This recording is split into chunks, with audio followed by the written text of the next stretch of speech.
Governor Brian Kemp of Georgia, thank you for being here, taking some time. We appreciate it. Thanks for having me on. I can't join you in Atlanta, Governor, because I'm here in Miami, Florida. Former President Trump facing an arraignment on Tuesday in federal court. As you know, some Republicans are casting this latest indictment as political. Do you see it as political or as credible? Well, I read and finally got a few minutes to read the indictment this morning. Obviously, read a lot of stories about it. There's a lot of concerning and serious information, certainly in the indictment. And obviously, at the end of the day, the jury will be, render the ultimate verdict on that. But look, it is concerning, but I think also it's a distraction. It's distracting from what I think people need to be focused on in the presidential race. And I also think that there's a lot of people around the country, including myself, that are concerned about the fairness issue here on the federal agencies like the FBI and the Department of Justice. So you have that aspect of it as well. You said you're concerned about it to some extent. Former President Trump is being accused of violating the Espionage Act, of illegally retaining documents. Do you believe Trump should have given over the documents in a more straightforward way? He should never have had the documents. How do you see this? Well, listen, I think there's, from what I read in the indictment, some serious things in there. Personally, I just have questions of, why things played out like it did. But look, I can't answer those questions. Those are questions that he's going to have to answer in the court of law, and I'll let that process move forward. But I think this all goes back to really what I've been saying for a long time. For us to win the presidential race in 2024, we don't need to be distracted. We need to be focused on the future. We need to be telling the American people what we're for. I don't think this is top of mind for most people. I think most people are concerned about inflation.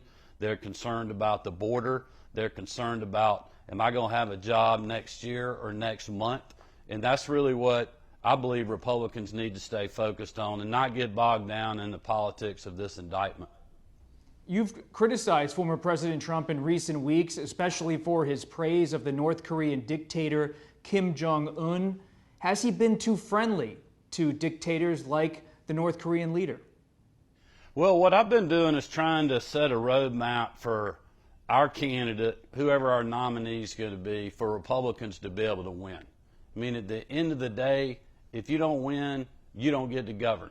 And we're seeing right now in our country, when you don't win and other people are governing, what happens? We got 40-year high inflation, disaster in Afghanistan when we pulled out, a disaster at the border, a lot of uncertainty around the world. And the reason I was critical of President Trump is because I think he needs to stay focused, just like anybody else running for president, on tackling those issues, like inflation, like our economy, like crime, going after street gangs and stopping fentanyl at the southern border. And it's the same reason I told a group of Republican donors in Nashville that we have to have a candidate that tells people what we are for and stay focused on the future, and then we have to be able to win to govern. So that's what I'm staying focused on, and I don't think, congratulating Kim Jong-un is that kind of play that helps us win in November of 2024. Governor, you keep saying it's time for the Republican Party to look forward, to move forward, to talk about the future. Well, is it time for the Republican Party to turn the page on Donald Trump? Well, certainly the primary process will decide that. I think a lot of other candidates have the opportunity to decide that as well and stay focused on a message that can win swing voters in states like Georgia. I mean, the road to the White House is coming through here. That's what I'm focused on, making sure that we can win Georgia. We did that in November of 2022 because we told people what we were for. We told people what we were going to do, and we also reminded them that we have completed things that we promised we would do in the past, in past campaigns and past administrations. But I also think we have to stay very focused on the future. A political action committee associated with you recently released a poll showing Trump underperforming a generic Republican in your state, Georgia. It comes back to the same question. Is the future of the Republican Party different than the past, including former President Trump being at the front of the party? Well, the poll did show him underperforming. I also let your viewers know it showed President Biden underperforming, which is why we have a great opportunity here to reset the policies of this country and move us in a completely different direction, which I personally think would be good for our economy, it'd be good for our standing in the world, it'd be good for fixing a lot of big problems that we have, like at the southern border and other things that we've been talking about.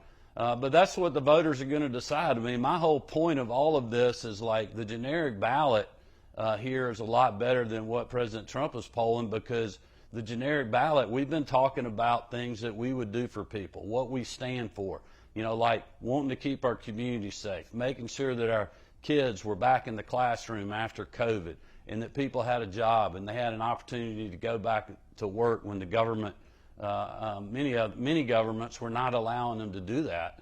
And I think people here appreciate those things, and it's really a lesson for candidates to have a blueprint to be able to win states like Georgia. And if they can't do that, they're not gonna be at 1600 Pennsylvania Avenue.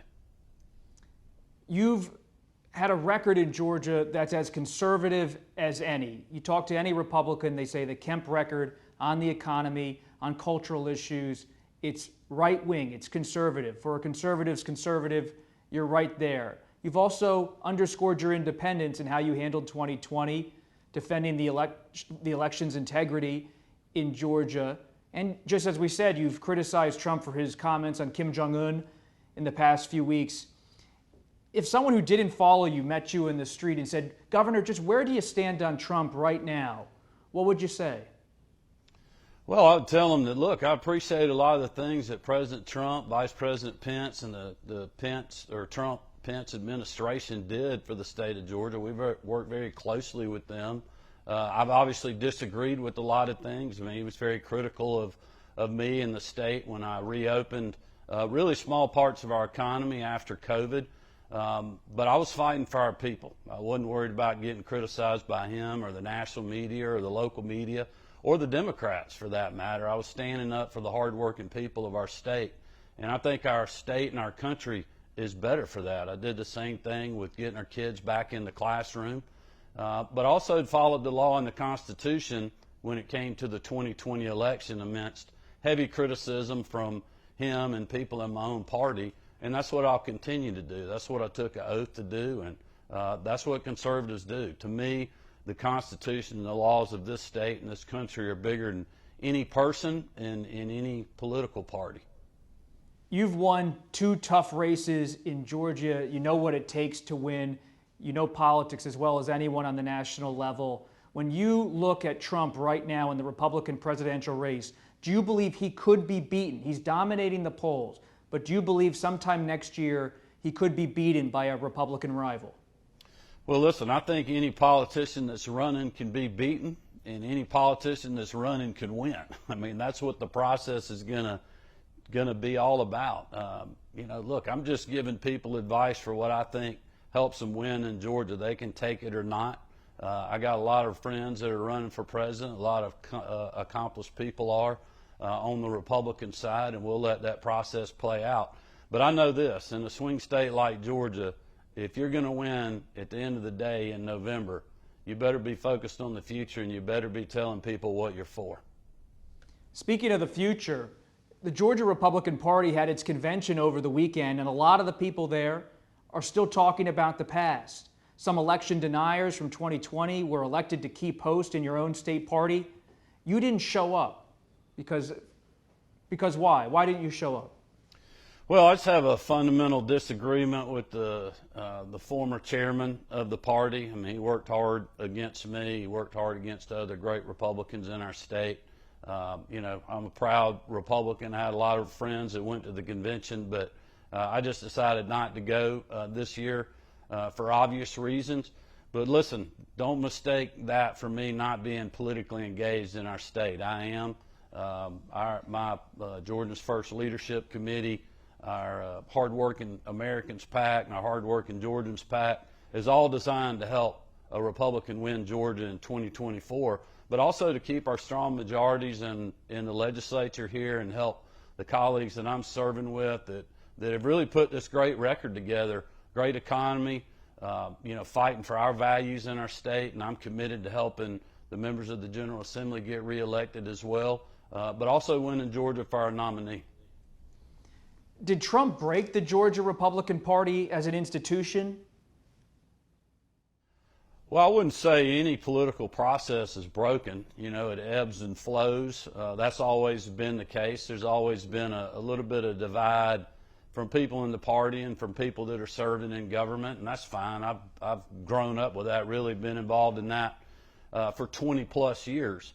But I've never had a chairman that was actively working against a sitting Republican governor or sitting Republican constitutional officers. And for me, that's a bridge too far, but I'm looking forward to working with the new chairman. I know him well, and we'll all be pulling in the same direction to make sure that Republicans win in our state in 2024.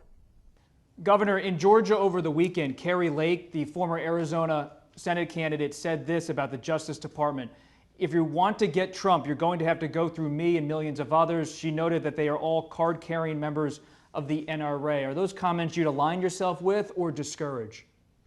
Well, I'm a member of the NRA. I'm a strong supporter of the Second Amendment. I hunt, I carry, but I'm not too concerned with what a former candidate from Arizona is saying in the state of Georgia. I think I have a better pulse on where the state is than she does. But her point was seen as a veiled warning of sorts. Does that kind of language worry you as a governor who has to deal with these issues every day about possible violence and extremism amid political tumult? Well, I wouldn't want to, speak for my thoughts on her. Look, the other side says a lot of crazy things too, like they're going to defund the police and things of that nature.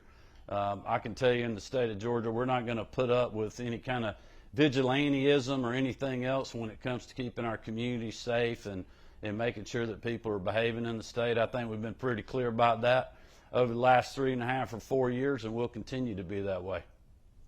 How are you preparing for August, when former President Trump could face an indictment in your state in Fulton County? Well, it's really more of a local response. Listen, we have a great relationship with the political leaders and also especially the law enforcement in the city of Atlanta, but I'm not too concerned about that. We're dealing with security issues all the time in the state. We'll continue to follow that, but I think it'll be a very orderly process when and if anything ever happens. Who knows what's going to happen there, but we'll stay in touch with the locals and just deal with that issue as needed, but I think it'll be fine. You don't have any security concerns or any kind of alarm about what could happen in your state at this point? I always have security concerns. I have those every day. That's part of one of the biggest parts of my job is making sure that we're keeping our citizens safe in this state, and we do that every single day. And that day won't be much different than any other day that we're dealing with. We'll be well prepared, and we'll be ready to act and work with whoever we need to, whether it's federal, local, law enforcement, or first responders to do so. You recently traveled to Israel. You're soon heading to Georgia, abroad, and France. How do you see America's role in the world? We follow you on domestic politics, but are you a nationalist, an internationalist? How do you define yourself? Well, I'm certainly an American that's concerned about our standing in the world. There's a lot of geopolitical events going on right now that I've learned a lot about, that I have, some pretty strong feelings in regards to that. But this trip is really more economic driven for our state, creating jobs and opportunity in our state. But obviously going to the country of Georgia is going to be a first. I think the first governor, I'm told, to ever do that. Our National Guard's had a presence there for a long time. It's a very important area of the world for the United States, and certainly the relationship that General Cardin and his team has with the country of Georgia, we're very proud of, and it's very important. And we're looking forward to really cementing those relationships and making some new friends, at least for First Lady Marty Kemp and I on our travels there. And then we're really looking forward to going to the air show in France, where we're going to be meeting with a lot of companies that are doing a lot of business in Georgia, and talking to some others that may be doing some in the future. So we're excited about that. You're going abroad. You're very busy in your state. You've won 2 terms. When I've called around some of the top donors in the country and activists, they said they have privately encouraged you to think about running for president, even though it's a little bit late in the game. Is there any possibility between now and the Republican convention next year that you could consider a presidential run? Well, I would just say right now, Bob, look, I'm staying focused on Georgia and making sure that Republicans can win Georgia in 2024. I mean, that's really what all my political work has been been focused on, not only at the national level, but also holding our strong majorities in the Georgia General Assembly. So for right now, that's what I'm focused on. Is it fair to say the doors open a crack to that possibility? Well, I always get this question like 3 or 4 times, and I just keep giving the same answer. So I would just say You're not shutting it down, though. I'm just staying focused on the state of Georgia, and I'll let folks like you speculate all you want on that. But I just wonder, because as someone who's been out there with an independent point of view inside the conservative movement in the Republican Party, let's say down the line Trump's stumbling politically or even has a conviction on a federal level, people could come to you and say, could you think about a late entry? That's what I keep hearing. I just wonder, are you open to that in any way? Well, I would just tell you I'm staying focused on the task at hand here in Georgia. You know, in politics, there's always doors opening and closing and everything else. But I've learned over the years it's best for me to stay focused on the task at hand, and the good Lord will take care of everything else. You skipped the Georgia GOP convention over the weekend because of some differences that you've explained. If Trump is the nominee in 2024, would you skip the Republican National Convention? Well, listen, I'm going to be supporting the nominee. You know, I am wholeheartedly going to be doing that. You know, I think we need to send Joe Biden home as a one-term president. We're seeing the ill effects of his leadership in so many ways around the country and around the world, and that's what I'm positioning myself to be able to help do, is win Georgia in 2024 for our nominee. Do you expect to make an endorsement on a personal level ahead of the Georgia Republican primary? Well, I might. You know, I got a lot of friends in the race right now, and so I'm just continuing to watch that, but also, you know, really telling them if they ask what I think about Georgia and what the issues are and what we should be doing nationally, and staying, as I mentioned earlier, staying focused on the future and telling people what we're for. But there may be a point in time I endorse, I may not, but regardless, we're going to have an apparatus here ready to roll going into the general election. Just final thing here, Governor, back to the main topic of the day. What's your big picture on this? The Republican frontrunner is facing an arraignment in federal court on Tuesday. What does it mean for your party? Well, I don't think it means a whole lot more than it has in the past. I mean, there's been a lot of, you know, really targeting. You know, President Trump's been targeted in a lot of different ways, many of them unfairly, but also I think there's some serious concerns in this indictment, but at the end of the day, there's a jury that's going to make that decision. And quite honestly, I think it's a distraction politically. I think in some ways it's exactly what the Democrats want. They want this race to be about, you know, solely Donald Trump. They don't want it to be about Joe Biden's record. They don't want it to be about Joe Biden's approval ratings being, you know, 35, 36% in the state of Georgia right now because of obvious reasons of 40-year high inflation, a disaster at the border, disastrous pullout of Afghanistan, what's going to happen to the commercial real estate market, how bad interest rates are gotten, and fuel prices and other geopolitical things that are going on around the world. That's not what they want. They want it to be focused on the past and focused on issues like this indictment. And I think it's up to people to stay focused on the future. That's going to be my message to people, and that's what I'm going to stay focused on. You know, the people that can control that indictment now are going to be the prosecutors and the defense lawyers and the people that are serving on that jury. And, you know, the national media is going to want us to be talking about that every day. I think it's up to our presidential candidates to be running and talk about the things that American people really care about. And at the end of the day, that's their job and their family and what the future of our country looks like. You say let the process play out. Should Republicans stay cool, stay calm as this all plays out on the legal front? Well, in what regards are you talking about? Just in terms of how they talk about the Justice Department, how they handle public events like the arraignment on Tuesday. Well, I think people need to, they need to act right. Obviously people are, in some ways really pissed off that the Justice Department has targeted certain individuals and not done anything with others. And there's, a lot of mixed feelings about that on both sides of the aisle around the country and a lot of frustration. But at the end of the day, people have to act right, and I would urge them to do so. Governor Kemp, I really appreciate you taking a few minutes. Thanks for having me.